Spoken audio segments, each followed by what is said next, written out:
Tere, mina olen Ingrid Maadvere, Tiigrihüppe Sihtasutuse haridustehnoloog ja täna peatume olulistel mõistetel pilditöötluses. Kui nüüd rääkida üldse arvutigraafikast, siis võib selle jagada kaheks. Rastergraafika ja vektorgraafika. Ütlen juba ette, et selle kursuse käigus ja mis puudutab üldse siis fotosid, me räägime ikkagi rastergraafikast. Ja rastergraafika puhul koosneb pilt siis pikselitest, väikestest punktikestest või ruudukestest. Ja mul on siin toodud kohe näide, on võetud üks leht ja kui ma siis seda pilti suurendan, siis ta läheb uduseks, sellepärast et need punktikesed venivad välja ja kontrastsus kaob. Teine graafikaliik on vektorgraafika. Sellisel juhul koosneb pilt objektidest. Ja kõik need objektid on siis omavahel valemitega seotud, nii et kui ma siis siin olen ühte sellist joonist suurendanud, siis on näha, et see kvaliteet ei muutu. Ja vektorgraafikat kasutataksegi eelkõige igasuguste jooniste ja seda tüüpi tegevuste puhul. Rastergraafika ja vektorgraafika töötlemiseks on samuti olemas erinevad programmid, et rastergraafika programmidega me tutvume selle kursuse käigus ka, aga kõige tuntum vast on seesama arvutites asuv Paint programm.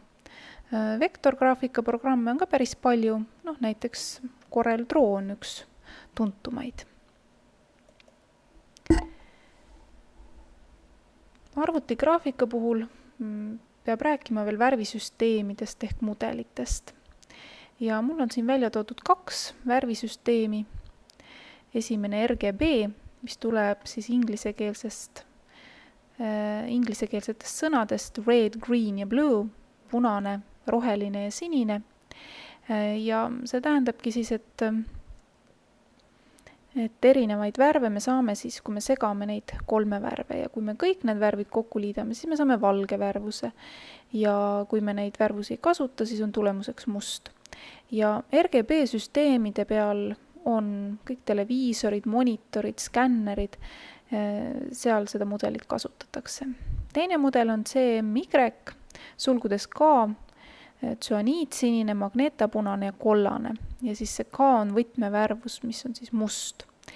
Ja seda süsteemi kasutatakse eelkõige trükitööstuses ja kes on puutunud kokku värviprinteritega ja neile neid kassette ostnud, siis nad teavad, et nüüd on magneeta otsas või nüüd on see kollane otsas.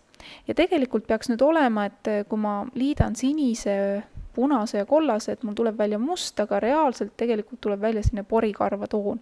Ja selle tõttu ongi lisatud sellesse süsteemi veel eraldi must värvus, mis siis võimaldab ka luua erinevaid halle toone.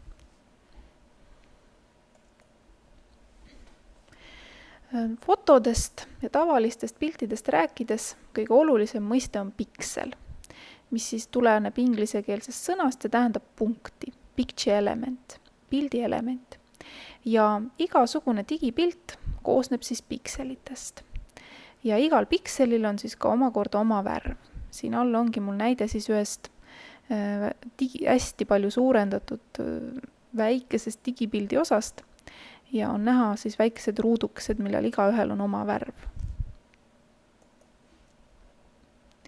Ja pildi suurust mõõdetaksegi pikselites. See tähendab, et kui mul oleks vaja öelda, et kui suur minu digipilt on, siis mõõtühik on piksel, laius korda kõrgus. Ja mul on siin all siis väike näide ka olemas, et kui see piksel on esialgu väga võõras suurus ja te ei oska mõelda, et te teate, kui palju on kilomeeter või kui palju on sentimeeter, siis nende pikselitega tuleb ka lihtsalt harjuda. Et lõpuks te ütlete juba ise ära, et mul on vaja siin umbes sellist 300 pikselist pilti.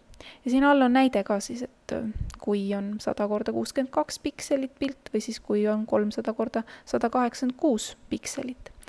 Kui nüüd rääkida arvutiekraanil olevatest piltidest ja sellistest, mida ma siis kellelegi saadan või veebi üles panen, siis on see parim suurus vast 300 kuni 800 pikselit. Oleneb jälle, kui oluline sellel pildil on see info, et kui näiteks on mul mingi klassipilt, siis kindlasti peaks ta olema suurem, et igaüks saaks vaadata just talle olulist kohta, olulist inimest. Ja kui ma fotoaparaadiga pildistan, siis vaikimisi tuleb see pikselite arv mul ikka üle 1000, nii et sellest ei maksa ennast heidutada lasta, et kui ma jälle lähen näiteks salongi ja lasen fotot paberi peale teha, siis mitte mingil juhul ei tasu seda pikselite arvu vähendada. See kaotab, siis kaob kohe kvaliteet ka ära.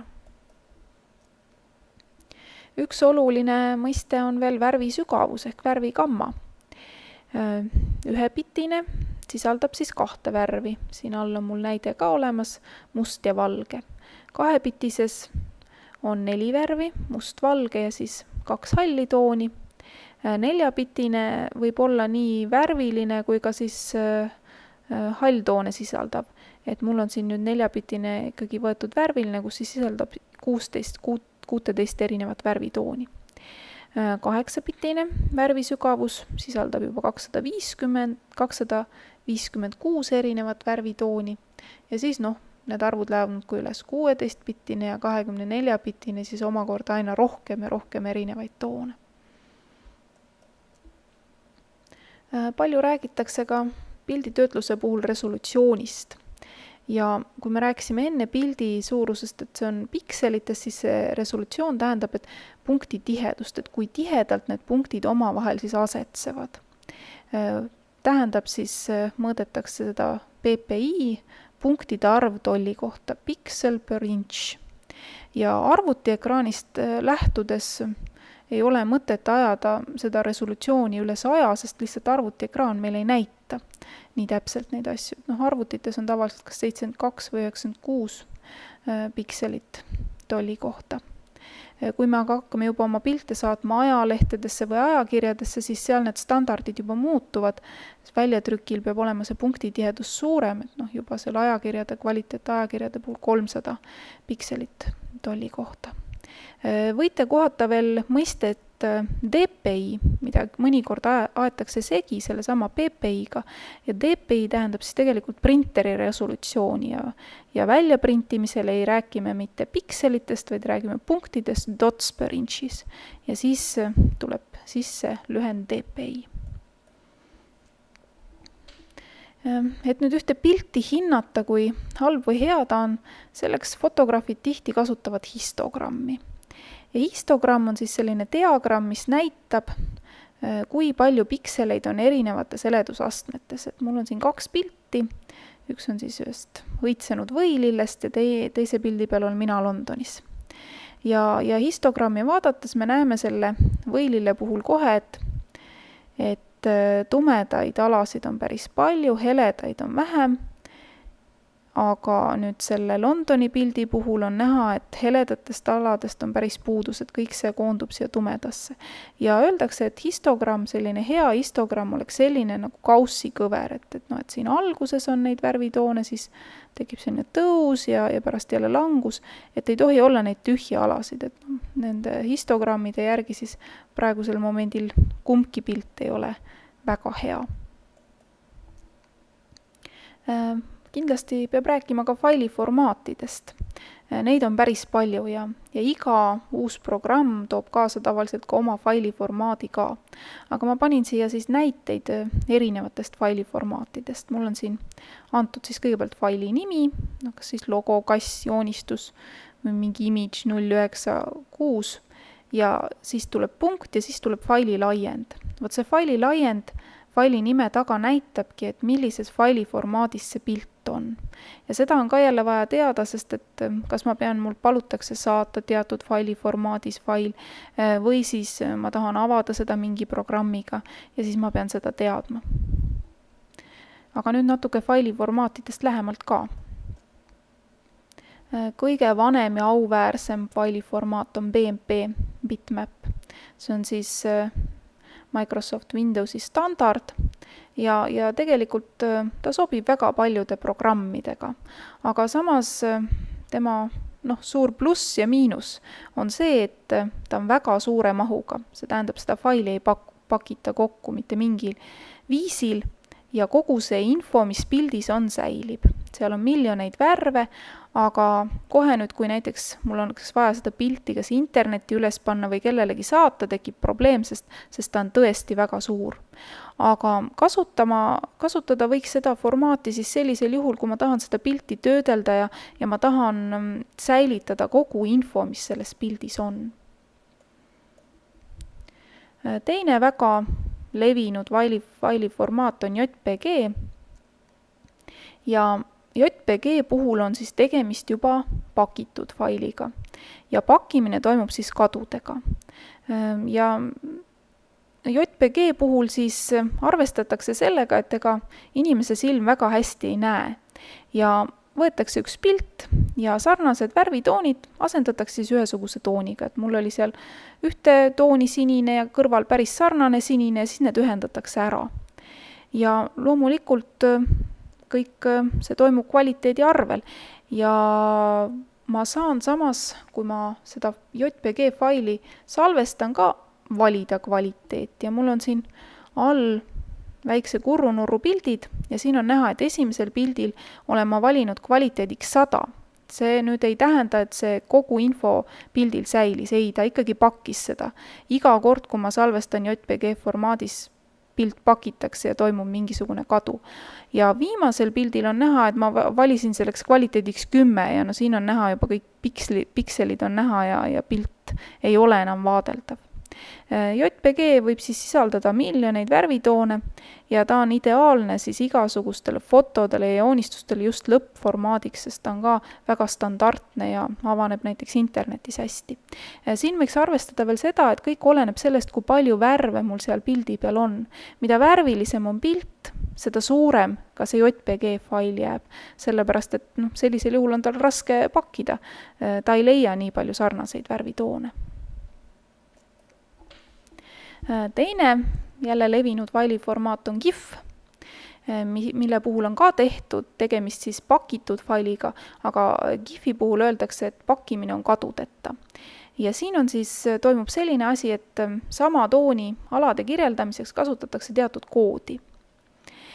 GIF on selle poolest väga tore failitüüp, et näiteks GIFiga on võimalik luua selliseid toredaid animatsioone, nagu mul on tehtud siin üks lumememm. Ja samuti saab GIFiga teha ka läbipaistva taustaga pilte, et need taimed on mul siia pandud selle teksti peale ilusti, aga tagant on tekst nähtav. GIFi puhul kasutatakse siis kuni 8-bitist värvisügavust ja sobib see eelkõige siis jooniste puhul ja selliste piltide puhul, kus on vähem värvitoone. Failiformaat on tegelikult tohutult palju, aga ma tõin veel 3 tükki siia lisaks, et TIFF, mis on siis ka päris levinud, sellest on väga palju erinevaid versioone, küll pakitud ja pakkimata, väga hästi ta veebilehitsejatega ei ühildu ja küllalt suur, siis PNG, mis pakib kadudeta ja värvisügavus on siis 24–48 ja tal on ka siis 256 läbipaistvusaastet. Kui te tegelete tõsiselt fotograafiaga ja teil on näiteks peegelkaamera, siis on teile kindlasti tuttav ka selline failiformaat nagu RAW, mis tuleneb inglisekeelsest sõnast stores. Ja see salvestab siis pildi kogu info, mida siis fotoaparaadi sensor vastu võtab. Ja võiks öelda, et tegemist on sellise digitaalse negatiiviga, et kohe me seda pilti kasutada ei saa, vaid me peame seda enne erinevate programmidega töötlema, et me saaksime siis sellise vaadeldava pildi. Aga ma soovin teile kvaliteetseid piksleid ja ilusat pildistamist.